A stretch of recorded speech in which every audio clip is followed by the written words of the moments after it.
சமீபத்தில் தொலைக்காட்சியில் நீங்க பார்த்திருப்பீங்க, ஒவ்வொருத்தர் ஒரு கலர் பஸ் எடுத்துக்கிட்டு போயிட்டு இருக்காங்க. ஒருத்தர் பச்சை கலர் பஸ், ஒருத்தர் மஞ்சள் கலர் பஸ்.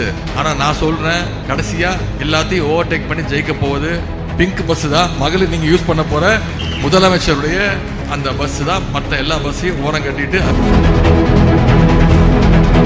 இந்த கடந்த 2 வருடங்கள்ல மட்டும் ஒவ்வொரு மாதம் 1,15,00,000 மகளிருக்கு மாதம் 1000 ரூபாய் நம்முடைய தலைவர் அவர்கள் கலைஞர் மகளிர் உரிமை தொகையாக கொடுத்திருக்கிறார். சில இடங்கள்ல குறைகள் இருந்துச்சு, எங்களுக்கு கிடைக்கல, விடுவிட்டு போயிடுச்சு அப்படின்னு. கேம்ப் நடத்தணும், உங்களோட முதலமைச்சர் அப்படின்ற கேம்ப். அதுல பாத்தீங்கன்னா கிட்டத்தட்ட 40% மனுக்கள் மகளிர் உரிமை தொகை வேண்டும் அப்படின்ற அந்த கோரிக்கை தான் வச்சிருந்தாங்க.